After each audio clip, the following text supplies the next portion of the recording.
Hello friends, I am Mr. Ravindra Bhalerao and I welcome you to my channel that is English for Learners. Dear students, in today's video we shall discuss about punctuation. What is the meaning of punctuation? How many punctuation marks are there and how to use this punctuation in a sentence? तर विद्यार्थी मित्रांनो, आजच्या व्हिडिओमध्ये आपण punctuation म्हणजे विराम चिन्ह किती प्रकारचे आहेत आणि ते कशा प्रकारे वाक्यामध्ये यूज केला जातो, एक्झाममध्ये प्रश्न कशा प्रकारे विचारले जातात, so all this stuff, all this things we shall discuss in today's video. But before watching this video, as usual I request you don't forget to subscribe my channel. All right, let's begin to know about punctuation. Punctuation, विराम चिन्ह. First of all, we shall see a definition or the description about punctuation. Punctuation marks. Punctuation makes writing clear and effective. अर्थात विराम चिन्हांचा उपयोग केल्यामुळे आपली writing म्हणजे लेखन सुस्पष्ट, क्लिअर अँड इफेक्टिव्ह म्हणजे प्रभावी होते. Thoughts can be expressed more clearly. या विरामचिन्हांचा वापर केल्यामुळे आपले विचार आपण स्पष्टपणे व्यक्त करू शकतो. Also the relation of your thoughts to one another can be clearly shown. त्याचबरोबर तुमच्या विचार जे आहे ते परस्परामधील विचारांचे संबंध स्पष्टपणे मांडणे शक्य होते. So this is a general use of punctuation marks. First of all, let's see the first one of the punctuation mark. The full stop, ज्याला आपण मराठीमध्ये पूर्ण विराम बोलतो. आता हे पूर्ण विराम किंवा फुल स्टॉप केव्हा वापरला जातो सेंटेन्समध्ये त्याच्याबद्दल माहिती घेऊया. दिस इज यूज्ड, या फुल स्टॉपचा यूज केला जातो कधी? At the end of assertive and इम्पॅरेटिव्ह sentence. म्हणजे जे असर्टिव्ह विधानार्थी वाक्य किंवा इम्पॅरेटिव्ह सेंटेन्स असेल, म्हणजे आज्ञार्थी वाक्य असेल, त्या वाक्याच्या शेवटी फुल स्टॉप दिला जातो. Here you can see the example. For example, the rose is red. This is a assertive type sentence. So here at the end of the sentence we can put full stop. Another example, please come in. This is the imperative sentence. हे आज्ञार्थी वाक्य आहे म्हणून या वाक्याच्या शेवटी आपण फुल stop दिलेला आहे. आणखीन केव्हा आपण फुल स्टॉपचा यूज करतो? सेकंडली तेथे सांगितलेलं आहे ते म्हणजे आफ्टर इनिशियल्स अँड ॲब्रिव्हिएशन्स. म्हणजे जे शॉर्टमध्ये इनिशियल लेटर्स आपण यूज करतो आपल्या नावाचं. फॉर एक्झाम्पल इथे आपण बघू शकतो doctor APJ Abdul Kalam. Doctor हे शॉर्टमध्ये आपण DRचे फुल स्टॉप. APJ आपण जे इनिशियल यूज केले, A नंतर, P नंतर आणि J नंतर फुल स्टॉप दिलेला आहे. अब्दुल कलाम म्हणजे असे नावाच्या इनिशियल लेटरच्या अगोदर आपण फुल स्टॉप देऊ शकतो. त्याचप्रकारे USA हे शॉर्टमध्ये इनिशियल यूज केलं आहे, United state of America. So या प्रकारे इनिशियल ॲब्रिव्हिएशन्ससाठी आपण फुल स्टॉपचा यूज करतो. Next punctuation mark is the question mark, ज्याला मराठीमध्ये प्रश्नचिन्ह आपण म्हणू शकतो. आता या प्रश्नचिन्हाचा किंवा क्वेश्चन मार्कचा यूज केव्हा केला जातो तर तो इथे सांगितलेला आहे. At the end of questions, statements ending with a question or words or sentences that indicate a question. म्हणजे जो एखादा शब्द असेल किंवा शब्दसमूह असेल किंवा फ्रेजेस असेल किंवा वाक्य असेल जो प्रश्न दर्शवितो, प्रश्न आहे असं दाखवतो, त्या शब्दाच्या किंवा वाक्याच्या शेवटी आपण क्वेश्चन मार्क देऊ शकतो. For example, here you can say where is your house. This is the question type sentence. So at the end of the sentence we have put the question mark. See the one more sentence, she is pretty. Isn't she. Isn't she ते क्वेश्चन दर्शवतो, हो की नाही. So इथे देखील आपण काय दिलेलं आहे? Question mark. In third sentence, in third example, are they coming tomorrow? ते उद्या येणार आहेत का? Question. Question is asked here. So, question mark. आणखीन एका शब्दाने प्रश्न इथे दिसला, when, केव्हा. सो इथे देखील आपण क्वेश्चन मार्क दिला आहे. सो क्वेश्चन शो करण्यासाठी question mark, this punctuation mark is used. Okay. Next exclamatory mark is the next punctuation mark is the exclamation mark. इसे हम याला आपण मराठीमध्ये उद्गारवाचक चिन्ह म्हणू शकतो. ओके, याचा use when can we use this exclamation mark. हे उद्गारवाचक चिन्हाचा आपण केव्हा यूज करू शकतो ते इथे दिलेलं आहे. After a word or phrase or sentence expressing a strong feeling. एखादा शब्द किंवा फ्रेज असेल, वाक्यप्रचार किंवा एखादा सेंटेन्स असेल की ते एक स्ट्रॉंग फिलिंग म्हणजे एकदम तुमची इमोशन किंवा फिलिंग स्ट्रॉंग म्हणजे एक उद्गार, मनामधले भावना व्यक्त करणारे शब्द किंवा वाक्य असेल त्याच्या शेवटी. For example you can see here hurray we have won. Hurray हा एक तुमची फिलिंग शो करतो इथे, म्हणून पंक्च्युएशन मार्क एक्सक्लेमेटरी मार्क्स इथे यूज केलेला आहे. Next example how beautiful the rain is. उद्गारवाचक वाक्य आहे. Next sentence such enormous pumpkins. So या प्रकारे emotion, feeling, strong emotions and feelings express करण्यासाठी जे सेंटेन्स किंवा वर्ड्स असेल त्याच्या शेवटी we can use exclamatory mark. Okay, now we shall see the next exclamatory mark that is next punctuation mark that is the comma. कॉमाचा जर आपण मराठीमध्ये स्वल्पविराम म्हणतो त्याचा यूज केव्हा केला जातो ते आपण बघूया.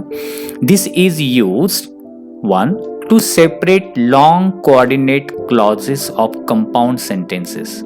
म्हणजे कंपाऊंड सेंटेन्स म्हणजे दोन वाक्ये जोडलेली असतात आणि दोन वाक्य सेपरेट वेगवेगळे दाखवण्यासाठी कॉमाचा यूज केला जातो. फॉर एक्झाम्पल इथे एक्झाम्पल बघू शकता.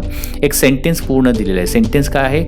It is not certain if he will come now but you can wait all the same. This is the one sentence. हे पूर्ण वाक्य आहे पण याच वाक्यामध्ये दोन वेगवेगळे सेंटेन्स आहेत. For example one is it is not certain if he will come now and another one but you can wait all the same. हे दुसरं वाक्य. पण हे दोन सेंटेन्स एक कंपाऊंड सेंटेन्स बनलेलं आहे आणि ते कंपाऊंडसाठी कोऑर्डिनेटर म्हणून ते आपण कशाचा यूज केलेला आहे तो म्हणजे कॉमा म्हणजे स्वल्पविराम. सो एक कंपाऊंड सेंटेन्समध्ये टू सेंटेन्सेस सेपरेट दाखवण्यासाठी एक कोऑर्डिनेटर म्हणून आपण कॉमाचा यूज करू शकतो. नेक्स्ट आणखीन कधी यूज करू शकतो comma? We can use between words, शब्दांच्या, दोन शब्दांच्या मध्ये, फ्रेजेसच्या मध्ये और क्लॉजेस इन सिरीज. इथे एक्झाम्पल दिलेलं आहे बघा.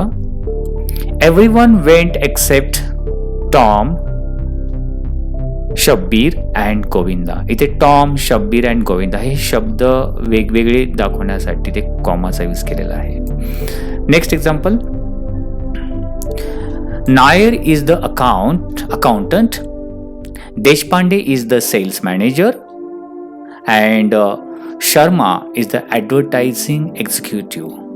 आता इथे प्रत्येकाचे एक फ्रेज आहे. नायर इज द अकाउंटंट, ह्याचे वेगळं पण दाखवण्यासाठी अकाउंटंट आहे, एक जण सेल मॅनेजर आहे. सो हे कॉमा देऊन आपण सेपरेटायझेशन इथे केलेलं आहे. आणखीन आपण केव्हा यूज करू शकतो तर थर्ड पॉइंट दिसतो आपल्याला.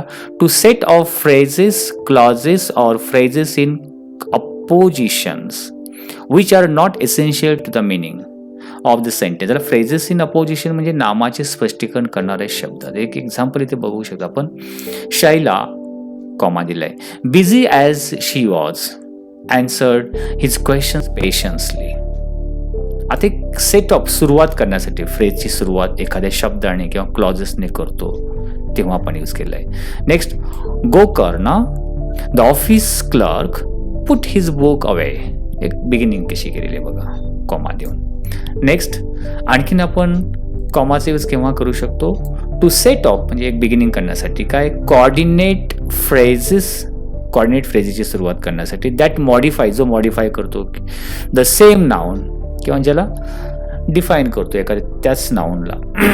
For example his fingers are as long as but darker than mine.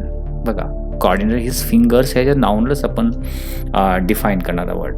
As long as but darker than mine.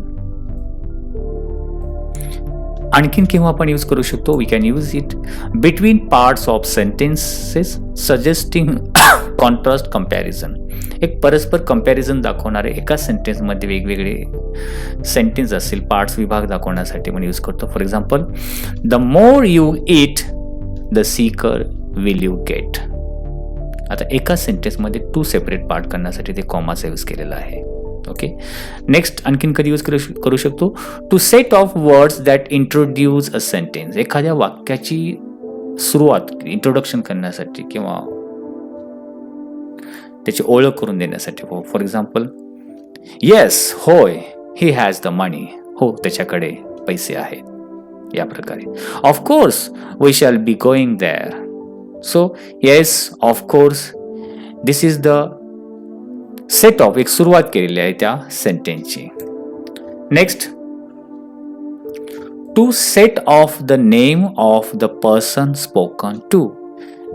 जे एखाद्या नावाने सुरुवात जेव्हा केली जाते सेंटेन्समध्ये, एखाद्या व्यक्तीच्या नावाने, त्यावेळी देखील कॉमा देतो त्या शब्दानंतर, त्या नावानंतर. For example, Ninad, your father has come to see you. आता निनाद हे सेट ऑफ केले, सुरुवात केलेली आहे त्या सेंटेन्समध्ये. Next, we can use it to set off a short quotation from the rest of the sentence. म्हणजे त्या सेंटेन्सचे मधील जो काही भाग एक कोटेशनमध्ये, एक इन्व्हर्टेड कॉमामध्ये ठेवलेला असेल आणि तेव्हा कॉमा दिला जातो. इथे एक एक्झाम्पल इथे बघू शकता. For example, we could go said John. आता वी कुड गो नंतर इथे कॉमा आहे, एक कोटेशन आहे, ते इन्व्हर्टेड कॉमामध्ये ठेवलेलं, double inverted comma. Said John, but पुढचं एक कोटेशन आहे, but first we will have to tell father. So या प्रकारे. Next, punctuation mark that is apostrophe, ज्याला आपण ॲपॉस्ट्रॉफी स्वामित्व दर्शक विराम चिन्ह शुद्ध मराठीमध्ये असं म्हटलं जातं. आता तुम्ही एक्झाम्पलवरून क्लिअर होईल की हा केव्हा ॲपॉस्ट्रॉफीचा यूज केला जातो. This is used to form the possessive of a noun. एखादा नाउन शब्द असेल आणि त्याच्या स्वतःचं आहे एखादी वस्तू त्या नाउनची, तेव्हा ते पॉझेसिव्हनेसच्या मालकी हक्काची असं दाखवण्यासाठी आपण ते या ॲपॉस्ट्रॉफीचा यूज करू शकतो. ते बघा, द बॉयज पॅरेंट्स, बॉय आणि बॉय नंतर वरती ॲपॉस्ट्रॉफी दिला, छोटासा कॉमा वरती दिसतोय हा. मग ते त्या बॉय, त्या पर्टिक्युलर मुलाचे पॅरेंट्स आहेत, possessive. Second example, the cows' food. The cows' आणि एसच्या पुढे दिलेलं आहे, म्हणजे हे काऊ, ही गाय, हे काऊ, हे अनेक त्या प्राण्यांचं प्रतिनिधित्व करते, सगळ्यांसाठी आहे. Cows' food, this food is for just only for cows. Next example, Jitendra's story. Jitendra ही नाउन आहे आणि त्याची वैयक्तिक स्टोरी आहे. सो ती पॉझेसिव्हनेस दाखवण्यासाठी, त्याच्या स्वामित्व म्हणजे त्याची आहे स्वतःची दाखवण्यासाठी. सो या पॉझेसिव्हनेस दाखवण्यासाठी या प्रोनाउनचा ॲपॉस्ट्रॉफीचा यूज केला जातो. आणखीन केव्हा, to show the omission of letter or words. जसं आपण शॉर्ट फॉर्ममध्ये म्हणतो ना, शॉर्टमध्ये जेव्हा लिहिला जातो, उदाहरणार्थ बघा इथे डिडंट म्हणजे डिड नॉट, त्याचा शॉर्ट फॉर्म डिडंट केला. जसं आणखीन 1 o'clock. तर 1 O या वर्डमध्ये 1 o'clock त्याचा फुल फॉर्म काय, 1 of the clock. Next, punctuation mark, that is quotation marks or inverted commas. Double inverted कॉमाच्या बद्दल आपण इथे बघूया, ज्याला आपण दुहेरी अवतरण चिन्ह म्हटलं जातं. when can we use this double inverted comma? That can be used to separate direct speech from the rest of the sentence. पूर्ण एक सेंटेन्स दिलं असेल, त्याच्यामध्ये काही डायरेक्ट स्पीच म्हणजे डायरेक्ट बोललेलं वाक्य, एक विधान असेल, स्टेटमेंट असेल, ती सेपरेट दाखवण्यासाठी, म्हणजे स्टेटमेंट बोललेलं वाक्य दाखवण्यासाठी आपण डबल इन्व्हर्टेड कॉमाचा यूज करतो. Here for example, wear did they go ask the writer. हे दिस इज द पूर्ण वाक्य, पण याच्यामध्ये त्याने स्टेट बोललेलं वाक्य काय, where did they go. So हे sentence, question type sentence has put in a double inverted comma. Next आणखीन केव्हा यूज करतो, to mark out title of stories, poem or etcetera. एखाद्या स्टोरीचं टायटल असेल, पोएम असेल, ते मार्क म्हणजे एक इम्पॉर्टंट आहे, त्याला मार्कआउट करायचं असेल तेव्हा ते पण डबल इन्व्हर्टेड कॉमा किंवा सिंगल इन्व्हर्टेड कॉमामध्ये ठेवू शकतो. For example, from sir with love. This is the title of the story. Motherland हे जे पोएम किंवा स्टोरीज आहेत त्यांचे टायटल्स आहेत. देन आणखीन किंवा to enclose quoted words or phrases within a sentence. म्हणजे सेंटेन्समध्येच जे कोटेड वर्ड्स किंवा बोललेले इम्पॉर्टंट वर्ड्स असतील स्टेटमेंटचे ते शो करण्यासाठी. For example, without even so much as a sorry he went away. आता इथे कोटेड फ्रेज कोणता आहे? सॉरी. हे मेन इथे फ्रेजला कोट केलेलं आहे, इम्पॉर्टंट दाखवलं, त्याला म्हणजे ते इन्व्हर्टेड कॉमामध्ये ठेवलेलं आहे. Next punctuation mark, that is hyphen, ज्याला आपण संयोग चिन्ह बोलतो. आता याचा यूज केव्हा केला जातो? This can be use when spelling out compound number between 21 to 29. जे स्पेलिंग्स आहेत 21 पासून to 29, ते स्पेलिंग जे आपण वर्डमध्ये जेव्हा लिहितो, फॉर एक्झाम्पल 21 किंवा 30 वेगळा आणि 3 वेगळा, त्या दोन्हीच्या मध्ये ते हायफन अशा वेळेला देतो. किंवा 21 पासून ते 99 पर्यंत 68 हायफन आहे, छोटीशी रेष जी जोडली जाते, दिली जाते. नेक्स्ट केव्हा आणखी यूज केला जातो? Wien writing out fractions use as adjectives. म्हणजे एक फ्रॅक्शन जे मॅथमॅटिक्स म्हणजे एक अंशामध्ये आपण बोलतो. For example 1/3 of the field, like this. Alright, then we can use it after prefixes such as all, ex and self. अभी जेव्हा एखाद्या वर्डला आपण प्रिफिक्स जॉईन करतो ऑलनी किंवा, तेव्हा पण एक हायफन दिला जातो. इथे जसं बघू शकता इथे ऑल हे प्रिफिक्स जोडलेलं आहे. All American, x cadet, self appointed आणि सेल्फ आणि अपॉइंटेडच्या मध्ये. सो अशा वेळी देखील या प्रिफिक्सच्या अगोदरच्या आणि शब्दांच्या मध्ये अशा प्रकारचं हायफोन दिले जाते. Next, between parts of compound adjectives when it appears before the word it describes. अर्थात जे कंपाऊंड वर्ड असतात शब्द अप टू डेट मटेरियल आहे. Next, hard working person. Next word, well known personality. So या प्रकारे compound वर्डच्या ॲडजेक्टिव्हच्या मध्ये देखील hyphen दिला जातो. Next, it is used in between parts of some compound nouns. Adjective and नाउनच्या देखील मध्ये. For example father in law, फादरच्या नंतर in law, like this. Stay at home, great grandfather. So here we can use hyphen, is punctuation mark. Next punctuation mark is the dash, ज्याला मराठीमध्ये अपसरण चिन्ह बोलतो. ओके, हे कधी यूज करतात? To indicate a sudden change or break in thought. अचानक आपल्या विचारामध्ये किंवा बोलताना सडन चेंज किंवा बदल झालेला असेल ते दाखवण्यासाठी. फॉर एक्झाम्पल इथे बघू शकता, I am sure he will agree, but आता ॲग्रीत पण ठीक आहे, पण सडन तो चेंज, बट इथे बघा थोडासा हायफन दिला आहे. But no, he is so self willed, like this. आणखीन केव्हा यूज केला जातो? To suggest halting or hesitant speech. तुम्ही स्पीच देताना बोलताना मध्येच थोडेसे गडबडलात किंवा अडखळलात, एक हाल्टेड किंवा हे बोलू की नको या प्रकारे, that time also. For example, I can't imagine what I would have done without you, he mumbled. So हे बोलताना जे ते आपण बघू शकतो, आय कांट लाईक दिस किंवा अशा वेळी देखील या हायफनचा अपसरण द डॅशचा यूज केला जातो. आणखीन किंवा the emphasize or define a part of a sentences.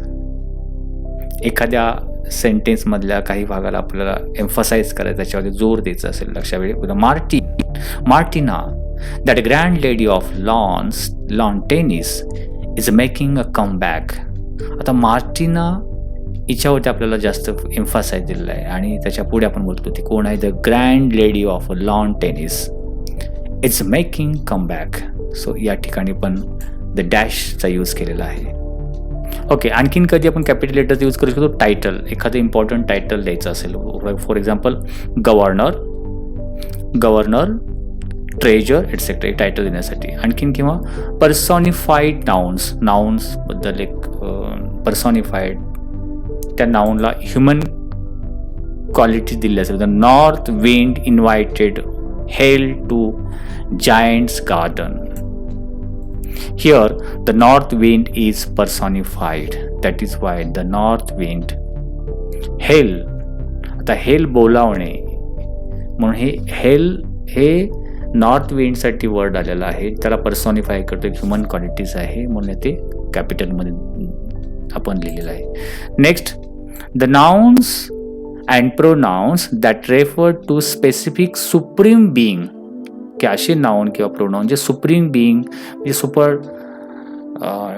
Super natural power दाखवतात. फॉर एक्झाम्पल गॉड, परमेश्वरासाठी शब्द आहे गॉड, कृष्णा, अल्लाह, कृष्ण, हे जे सुपर पॉवर गॉडच्या रिलेटेड जे वर्ड्स यूज केले तेव्हा ते कॅपिटल लेटर त्याचं अध्यक्षर दिलं जातं. In him for he is good. Next, specific branches, department and other divisions of गव्हर्नमेंटचे वेगवेगळे डिव्हिजन्स किंवा संस्था त्यांचे दाखवण्यासाठी पार्लिमेंट, संसद भवन, राज्यसभा, सुप्रीम कोर्ट हे शब्दांसाठी देखील कॅपिटल लेटरचा यूज केला जातो. नेक्स्ट, स्पेसिफिक अवॉर्ड्स, विशेषतः काही अवॉर्डसाठी कॅपिटल लेटर्स यूज केला जातो. Nobel price, the Paramvir Chakra, अशा प्रकारे. Next, the days of the week, the month of the year and festivals, हे डेज, मंथ्स, फेस्टिवलची नावं लिहिण्यासाठी देखील, जसं Wednesday, January, Diwali, like this. Next, the first word of direction quotation, you can go, इथे direction दाखवते पण वाक्याची सुरुवात पण झाल्यामुळे ते capital letter. He said but see that you return soon. आता हे जे सेंटेन्स आहे ते डिरेक्शन दाखवणारे कोटेशन्स आहेत, एक दिशा दाखवणारे म्हणून याचे अध्यक्षर capital.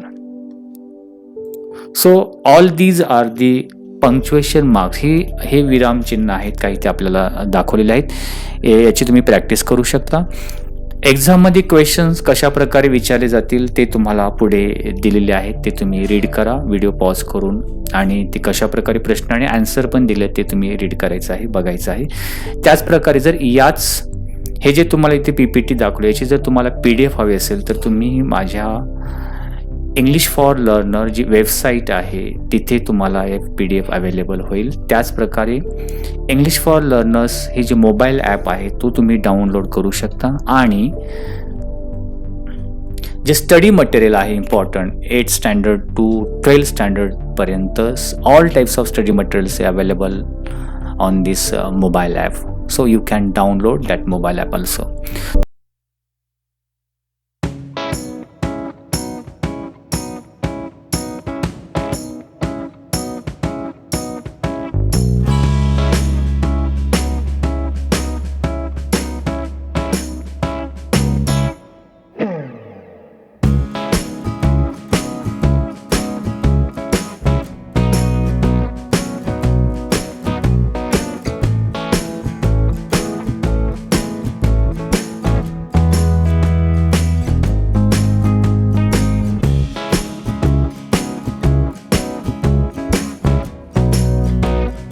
You might have liked this video. If you liked it, please share it. If you have any suggestions for me, please write in comment box. Wish you a good day.